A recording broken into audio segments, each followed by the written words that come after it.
For years, I knew that music was supposed to be a big part of my life. I wrote songs, I started a band, I went to school for music, I tried to record my songs, I tried to make something out of my music. But if I'm being honest, for a long period of time, I wasn't living like a musician, at least not how I wanted to be. Music was always there, but for a long time, there was a lot of distance between the person that I wanted to be, the artist I wanted to be, and how I was actually living. But in the last year or two, that distance has shrunk, and I'm starting to live more like the artist that I've wanted to be for so long. And that doesn't mean I still don't have doubts or fears or wonder if this is going anywhere or if I'm good enough to get to the next level with whatever I'm after. But the difference is that I am moving forward anyways. And this week was a good example of that. So I was going through my catalog of songs and I found a couple that I had started writing years and years ago, 10, 15 years ago, that I never recorded properly. And in the past couple of years, I have really been getting intentional about songwriting and improving at songwriting. I actually wrote an ebook called From Stuck to Finished Song after going deep on this and learning how to write songs more easily. I ended up making a whole video playlist on songwriting, and it's sort of in conjunction with that book. I'll link to it in the description here. But when I looked at these older songs, I realized that there were a couple lyrics here and there that weren't quite landing. I loved the music, I loved the structure, I'd written all that part, but it was lyrically wasn't quite where I wanted it to be. So taking what I had learned, I wanted to go back and I wanted to just polish a couple lyrics, get these songs to the point where I can record them.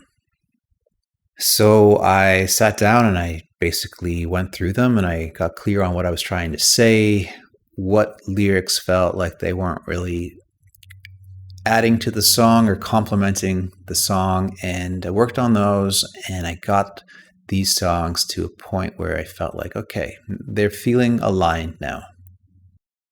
So I recently took a online home recording course, a 4-week program that is for the home singer-songwriter. And one of the things that they taught was to separate the roles of the home engineer, the home producer, and the home songwriter or the performer.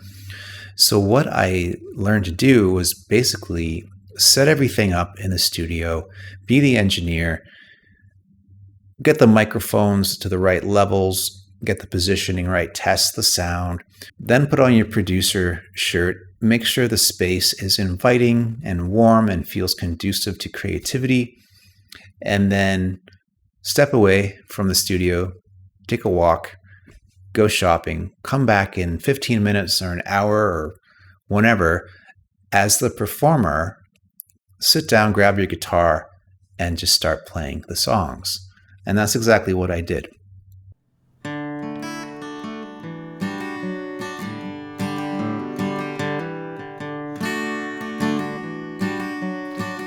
Hang on just a little longer, get there one of these days. You know when you're going stronger, it's just a matter of pain. The world is getting colder, you feel it in the wind. Coming a little closer, let you in. And this is great. It kind of separates the roles. So when you do sit down to perform, that's all you're thinking about. You're not worrying about, did I get the levels right? Is the sound from the microphones correct? Is the positioning right? You've done the work, so now you can just focus on being creative, letting the song flow. In your eyes, the world is getting harder. And something else that they talked about was focusing on the performance. You don't need to have the best microphone or the best preamp or the best studio room. The most important thing is the performance. And so that's something that I am giving myself permission more to allow to happen. I'm less concerned about being perfect, and it's more about capturing something real. And that can be a little hard to swallow, because if you're like me, you want to sound the best you can. You want to show people that you're good enough, or whatever that means, right? So when you allow yourself to just express and have the mics running and just play something, it's a lot more fun. You just learn to enjoy the process more. You become less perfectionistic about your music. And I think, ironically or not, you end up with better takes because you're trying to not worry about being perfect. You're just playing. Feel it inside, so hang on a little longer. And of course, when you're recording, you might feel a bit of that pressure to perform. And one thing I do is, if I mess up, just start over. You're going for a good take. If you mess up in the beginning, in the first verse, the first chorus, scrap it, go back to the beginning. Something else they taught in this course is usually the first verse and chorus are the most important parts of the song. They're the parts of the song that people hear first, obviously. So if you can capture them in that first bit, then if there's a mistake later on in the song, it's less important because you've already kind of captured their attention. So something to think about. But I think the real takeaway is more the moving forward aspect of this all.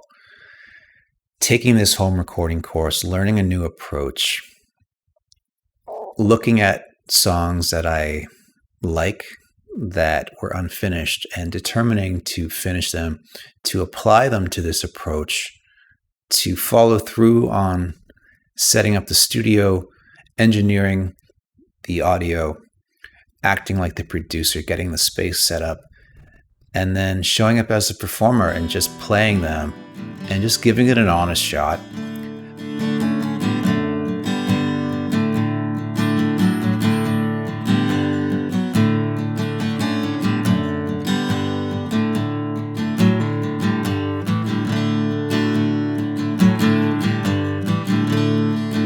Wandering through these open spaces, no direction but my own. I haven't listened to the takes. I did 2 songs. I did 3 or 4 takes of the first song. I did about 8 takes of the second song. I'm not sure if that's going to be any good. I still have to listen to it. But that's not really the point. The point is moving forward. I now have 2 songs, 2 acoustic guitar and vocals tracks that are ready to be put into a production. I can layer on other instruments.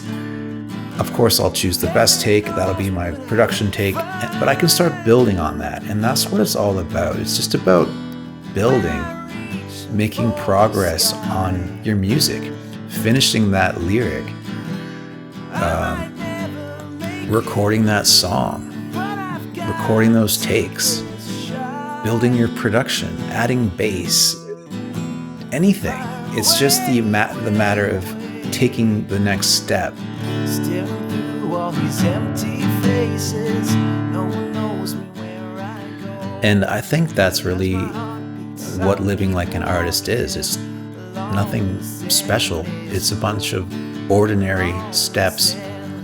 It's acting on all of those creative impulses that maybe a prior version of you would have stopped yourself from doing because you lacked the belief in yourself. You lacked the confidence. You didn't believe it would amount to anything, or you were good enough, or you were afraid of putting yourself out there. Calling out to the distant stations, calling out to Living like an artist is just doing those little creative things that the artistic side, the creative side of you is calling you to do.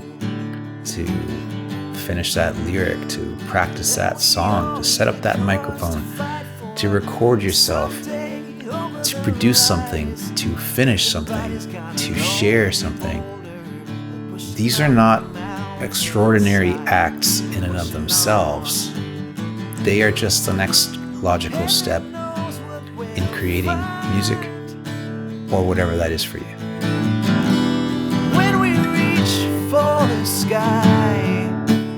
And looking back, the version of me 5-10 years ago who didn't give himself permission to try and to fail and to learn and to be uncomfortable in taking those tiny little creative steps and powering through and getting to the next one and sharing what he was working on and getting feedback and getting involved with other people.